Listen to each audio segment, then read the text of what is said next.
Enfim, com perucas e chupetas de lado, nós vamos ao que interessa. Nós vamos, Brimo, ao dinheiro. Sim. Quero saber da dinheirinha da brasileira.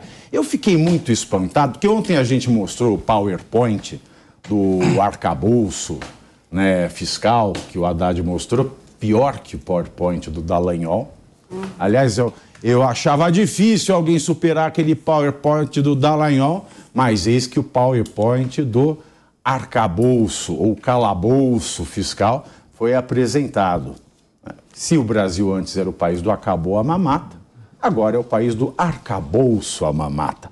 O novo arcabouço fiscal apresentado ontem pelo ministro da Fazenda, Fernando Haddad, está longe de ser uma unanimidade entre economistas.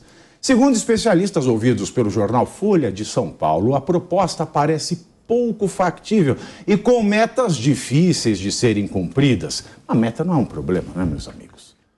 O PT não precisa pôr meta. Não põe meta, atinge a meta e dobra a meta. A avaliação é de que o governo conta com um aumento de arrecadação expressivo para tentar equilibrar as contas dentro do prazo. Aumento de arrecadação, não diminuição de gastos, senhores. Lula tem prometido uma atenção maior em questões sociais. Por isso, embora com as despesas com saúde e educação fora do limite de gastos, há maior expectativa de desembolso para políticas públicas.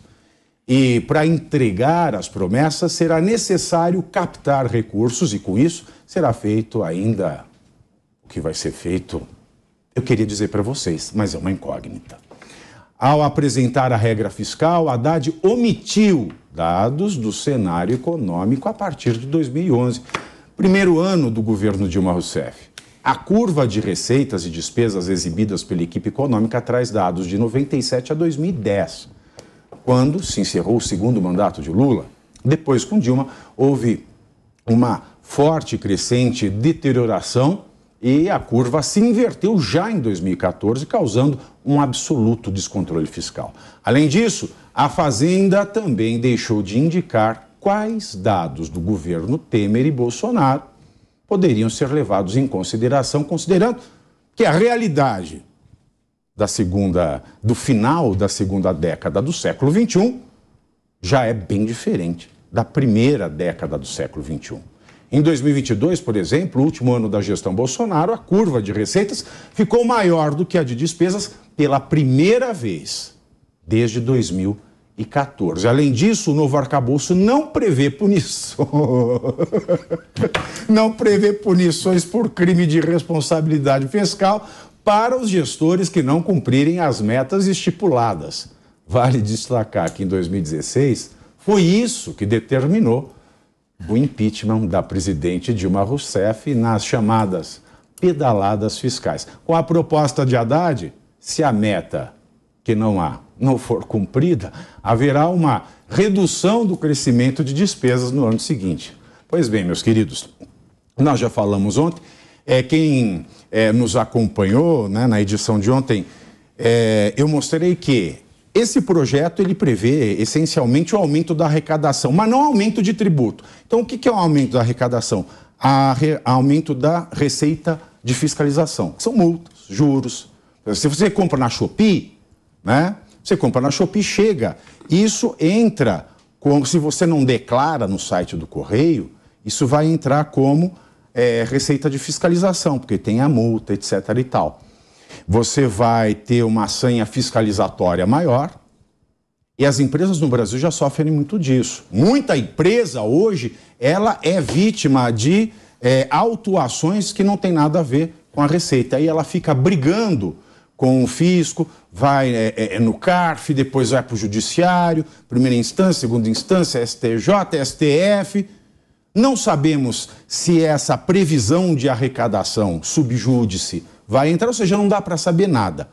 E mesmo assim, eu queria acrescentar, antes de passar o debate para a mesa, o que mais me deixou estarrecido foi que a bolsa subiu e o dólar caiu. Eu não sei como é que se explica isso, Ricardo Rous, porque, no meu ponto de vista, quando se previu nesse arcabouço, nessa apresentação, que os gastos serão cobertos pelo que vai se arrecadar na fiscalização, isso quer dizer que o fiscalizado vai pagar mais. E o fiscalizado não é o contribuinte, o consumidor final. São as empresas. Isso vai ser repassado no preço para o consumidor, que é quem acaba levando, né? Que acaba levando a Frente Ampla pela Democracia no final do dia. Né? É sempre assim. Isso faz aumentar a inflação. Isso não vai ter impacto, por exemplo, no desejo de diminuição da Selic lá com o Banco Central. E aí, e agora, quem poderá nos defender? Bom, Pavinato, primeiro boa tarde, meu amigo, boa tarde aos colegas aqui na mesa, boa tarde a você que nos acompanha aqui no Brasil, no mundo, acompanhando a Jovem Pan. O mercado, ele reagiu bem, primeiro por uma conjuntura internacional, segundo porque saiu alguma coisa do zero. Nós estávamos numa promessa, vai, vem, não tinha nada. Ontem saiu alguma coisa, começou-se esse desenho do arcabouço fiscal. Então, do zero para o de ontem foi um avanço, o mercado reagiu de forma positiva. Ainda temos uma grande caminhada pela frente, porque essa proposta tem que ser aprovada pelo Congresso Nacional e no Congresso Nacional algumas coisas podem ser alteradas. O Lula quer ampliar os gastos sociais, mas não diz exatamente como isso vai fazer. Nós sabemos que vai ter que ter um aumento de arrecadação, vai ter que ter um crescimento. Como se vai dar esse crescimento? Fiscalização, a questão dos impostos, ela foi embarrigada. Não temos essa certeza de que não teremos novos impostos. Eu acho que ela foi empurrada para frente, Pavinato. Até porque não se falou em reforma tributária. Exatamente. Ninguém sabe o que virá. Exatamente. Pode vir ali na frente uma grande surpresa para essa questão. E me responde uma coisa, como é que a gente pode falar em aumento da arrecadação pela fiscalização se a gente não sabe qual imposto vai ser fiscalizado? Exatamente. Então é uma grande incógnita, que eu acho que vai ser empurrada para o Congresso. A discussão é bem mais complexa, porque o Congresso é quem tem que aprovar isso. Isso é muito importante a gente dizer. Foi apresentado um desenho desse arcabouço fiscal, isso vai para o Congresso Nacional e no Congresso a gente sabe que às vezes chega uma coisa azul, sai de lá amarela, completamente diferente. E é aí que a gente tem que prestar atenção, Pavinato. Elaine, minha querida, o que você achou? Olha, eu vou falar para o chat, vocês pegam muito pesado com a Elaine. Eu adoro a Elaine. A Elaine é uma das advogadas mais preparadas deste país e vocês tenham mais respeito no chat, tá? Tio Pavivi não gosta desse tom. Tio Pavivi é uma pessoa que dialoga. Nós somos aqui democráticos e você também precisa ser democrático se você quer democracia. Obrigada, Pavinato. Adoro a Elaine, gente.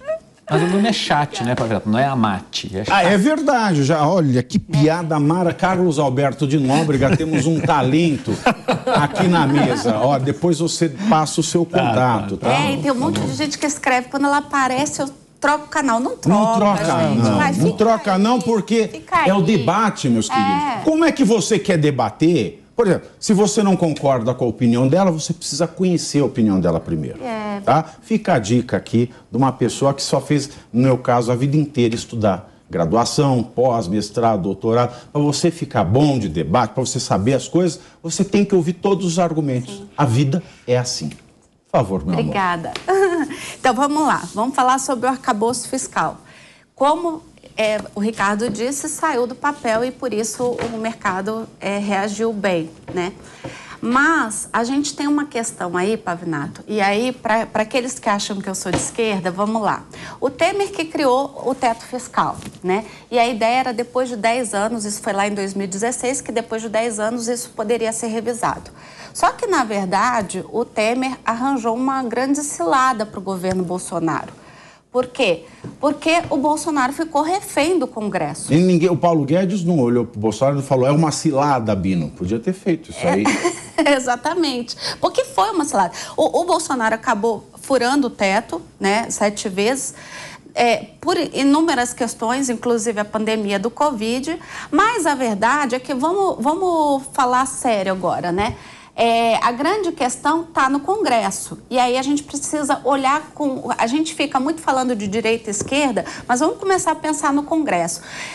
O teto de gasto, na verdade, deu ao Congresso um poder muito grande, Pavinato, porque assim, Lá no governo do Bolsonaro, o Congresso apertou a rédea para os gastos do Bolsonaro, principalmente ali com as questões sociais, com gastos na área social. Em compensação, as emendas parlamentares continuaram crescendo, né? Passou a boiada das emendas parlamentares. Então, isso é muito sério. Então, não adianta a gente ter um teto... O professor sorriu, não foi não? Não passou a boiada? Não, ele tá lembrando uma piada que eu contei na maquiagem. É que eu cheguei na maquiagem hoje. Eu não tô rindo de ti, eu estou rindo pra ti. Ele tá lembrando que eu entrei na maquiagem hoje cantando Cabocla de Nelson Gonçalves. Sim. Foi ótimo. Então, Cabocla, seu olhar tá me dizendo que você está me querendo, que você gosta de mim. Lembra dessa? Claro que eu lembro. Muito obrigado. É que a Elaine me provoca que ela sabe que eu gosto do Salles. Então... Mas, nossa, gostou? Eu gosto. Não, mas não foi provocação, juro por Deus que dessa vez não foi. O Salles é sensacional. Dessa vez foi boa. O Salles é sensacional. Eu falei passou a boiada de passou mesmo, que a gente fala que passou a boiada. E o Ministério já é da Fazenda, nada mais propício. Então assim, você passou... Fazenda, né? Não vou atrapalhar, desculpa. Nem foi com relação ao Salles, foi com relação realmente ao parlamento. Agora, se o Haddad não apresentasse o arcabouço, né, e o Ministério da Fazenda ficasse improdutivo, o MST podia invadir? Não, aí... No governo atual, sim, né? Então tá bom. Mas aí eu quero voltar no Congresso. Eu sei que talvez a primeira não seja a pauta ao Congresso, mas eu quero chamar atenção para o Congresso. Porque agora... Essa questão do arcabouço fiscal vai passar pelo Congresso. E aí a gente tem ali a rixa, né? A gente está muito falando da Gleisi com a Haddad, mas vamos falar também do Pacheco com o Lira, né? Lira agora sofreu 2 derrotas ali, né? Até que enfim, hein? Exato. Até que enfim. Tem o blocão que se formou, né? Para quem não sabe, PSD, MDB e republicanos formaram um bloco governamentista, né? Ou seja, pró-Lula, e virou o maior bloco. E também o Senado... Se é pró-Lula, é broco.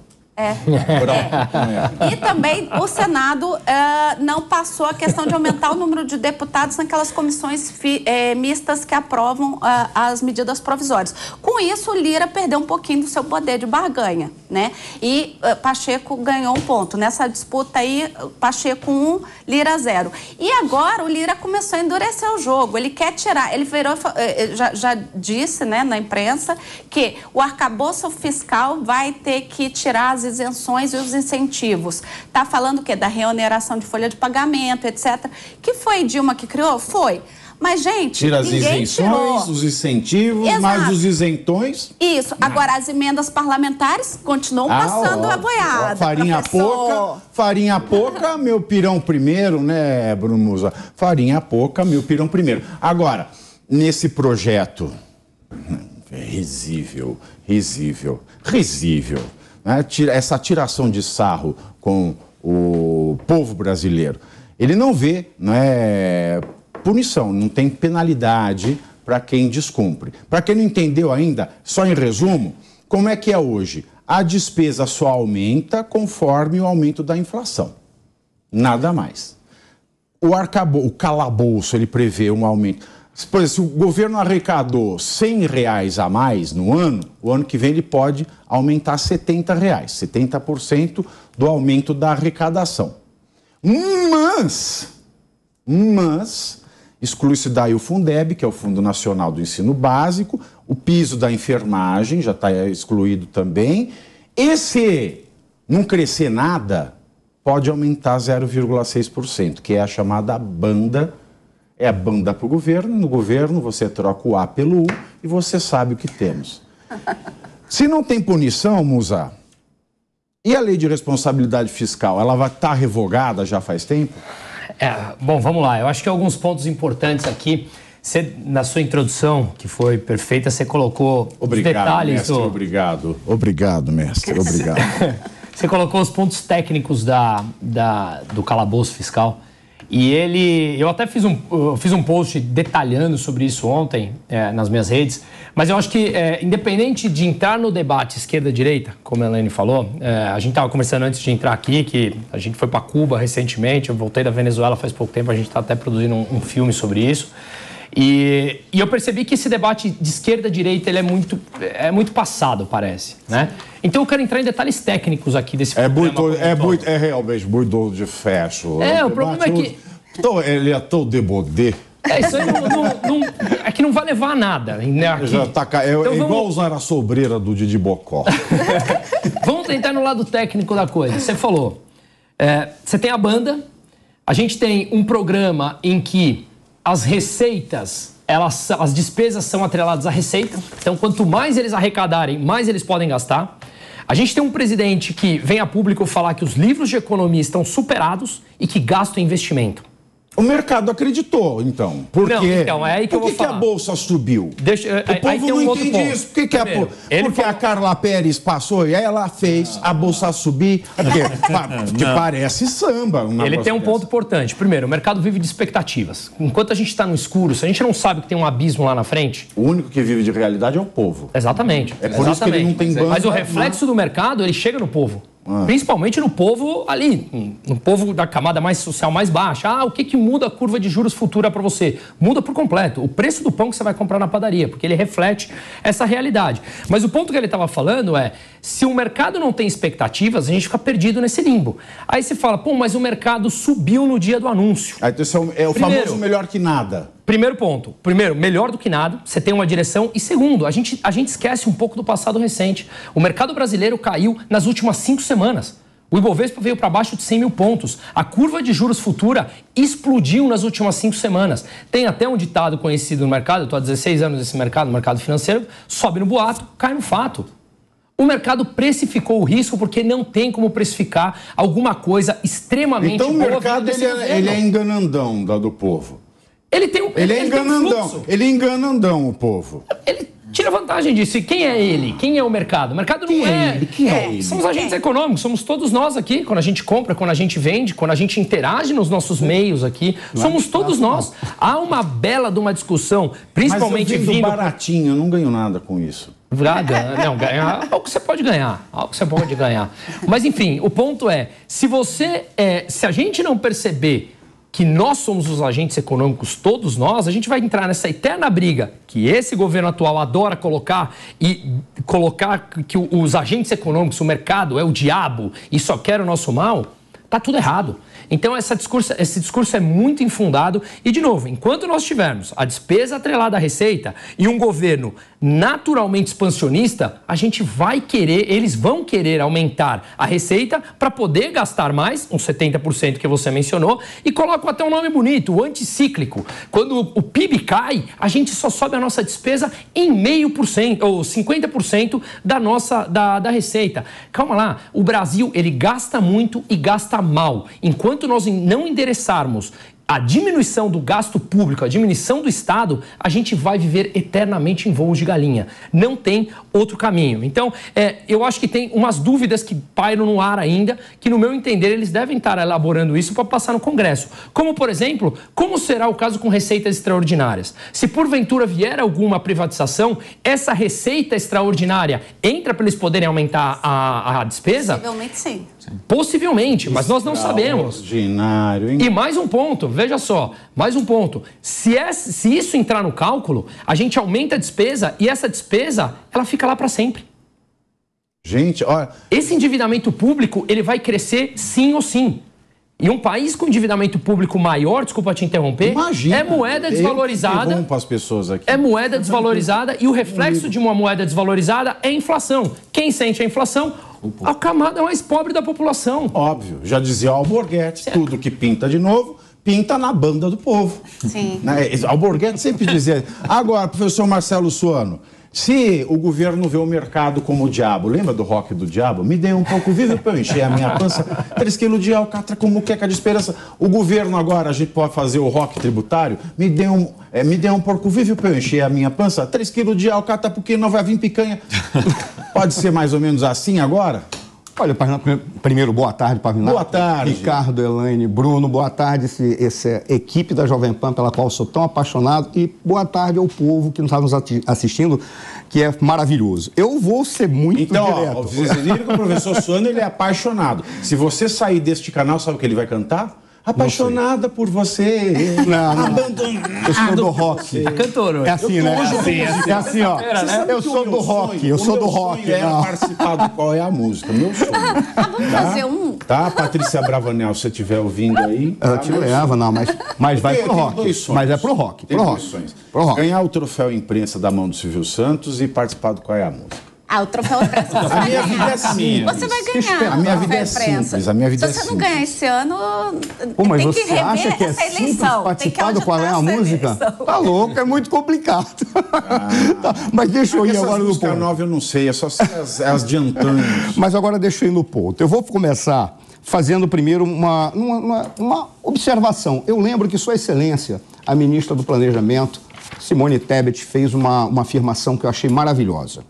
Ela disse assim: o arcabouço fiscal já está pronto. O que falta são os números. É a coisa mais estranha do mundo quando você fala isso. Não, eu já tenho tudo, só não tenho aquilo que é o essencial para entender o que é o arcabouço fiscal. Tudo bem. Essa moda de sexo dessa molecada, goianagem. Eu não participo, eu não sei o que é isso. Não, mas tem uma modalidade nova desse pessoal mais novo, né, que é o sexo sem penetração. É mais ou menos isso? Eu não conheço, eu não tenho noção do que seja. Eu só falo daqui. Arcabouço sem número, sexo sem penetração. Acho que é a mesma coisa. Eu não posso fazer uma analogia. Eu sou jovem. Eu não consigo fazer uma analogia com isso, porque eu sou de uma outra época. Naquela outra época, a gente tinha as coisas concretas na nossa frente, a gente buscava o que tem de concreto. Ponto final. Era absoluta. Era verdade, era muito simples o mundo. Mas continuando, ela fez essa afirmação. Agora apareceram os números. Está faltando uma coisa, a realidade. Esse é o grande problema. Há uma, não sei se seria uma artimanha ou um planejamento estratégico que está muito claro para todos nós. Primeiro, nós tivemos aí um trabalho que está sendo colocado para todos, que está destruindo tudo aquilo que foi construído para tentar trazer um Estado racional, um governo com planejamento, a austeridade como princípio e que se façam políticas públicas baseadas na realidade e não a partir de ficções. Por qual razão? Primeiro, eles estão batendo na responsabilidade fiscal. Vai ser jogada fora. Quando eles acabam com a possibilidade de punição, a responsabilidade fiscal está sendo jogada fora. A lei do teto, com todo respeito, para a gente deixar de uma maneira muito clara, porque fica mais simples. Por que falam mal e ficavam falando mal da lei do teto? Por uma razão simples. Imaginemos que essa linha aqui seja o dinheiro que a gente tem. Um pedaço de quase 80% é obrigatório gastar, porque aquilo está vinculado a uma série de atividades. O pessoal do rádio está adorando imaginar isso. Não tem problema. Pessoal, imagine uma linha. Quebra 80% da linha. Isso aqui é obrigatório. O que sobra de 20% é aquilo que se pode gastar, que é o discricionário, para fazer as políticas públicas e trabalhar. Qual era a lógica da lei do teto? Você só pode aumentar os gastos daquilo que pode gastar em função da inflação anterior. Por qual razão? Porque isso te obriga a racionalizar o Estado e trabalhar com aquilo que é o essencial. E dentro do essencial, uma reforma administrativa. Você não pode fazer a esculhambação administrativa que, por exemplo, foi proposta agora. Coloque-se 14 ministérios e 2.000 cargos para cada ministério e tome a entrar gasto. E eles não querem. Crescimento real de despesa. É o crescimento real de despesa. Não tinha crescimento real. Essa era a lógica da lei do teto, com uma série de gatilhos que impediam que você tentasse burlar e fosse obrigado a trabalhar para reduzir aquilo que é obrigatório, sem reduzir o obrigatório, aquilo que é essencial para a sociedade, que é saúde e educação, mas ir naquilo que não é facultativo, mas que mostra a esculhambação administrativa que nós temos, que é aumentar gasto com pessoas que são irrelevantes, que não deveriam estar ali e que são desnecessárias. Isso é apenas um tópico. Há outros. Qual foi a jogada? Isso aumenta, né, professor? Qual foi a jogada para a nova âncora fiscal? Eu tenho um orçamento. Aí o que foi que eu fiz? Aquilo que é obrigatório, eu aumentei. Por qual razão? Porque eu aumentei simplesmente o número de funcionários, eu aumentei o salário de pessoas, eu tenho que aumentar o salário mínimo para tentar garantir meu discurso demagógico da campanha, e assim foi. Eu aumentei o que é obrigatório. De onde é que eu vou tirar dinheiro para isso se a lei do teto não me permite e eu não sobra quase nada? Só um minutinho. Eu vou aumentar o imposto? É a jogada, só tem um detalhe. Se eu fizer isso, eu vou tomar um monte de pancada. Qual é a jogada que ele faz, então? Eu tenho que mudar a regra, tenho que mudar a lógica, porque se eu mudar a lógica, eu preservo aquilo que era exatamente o que todos queriam acabar. Acabar com o abuso, a irracionalidade da máquina pública, e eu aumento ainda as despesas que eu tenho. Mas eu vinculo o gasto com a despesa a aumentar a receita. Como é que eu vou aumentar a receita? Ou eu aumento o tributo, ou eu arranjo uma forma de estar batendo nas pessoas. Aumento uma forma de fazer com que, de alguma maneira, eu retire o dinheiro do povo. Aí vai atingir o Shopee, vai atingir o Pix, vai atingir tudo aquilo que não deveria ser atingido. Por qual razão? Porque ele está criando... Aí vem com a ideia de anticíclico. Como é que eu crio, faço uma demagogia de que é anticíclico? Se eu estou vinculando o aumento ou diminuição da despesa em função do aumento ou diminuição da receita. E o aumento e a diminuição da receita é cíclico. Exato. Você sabe que eu acho? Que eu achei desde ontem, quando ele apresentou esse PowerPoint, acho que isso não ia nem ser apresentado ontem. Isso foi apresentado para fazer fumaça na volta do Bolsonaro.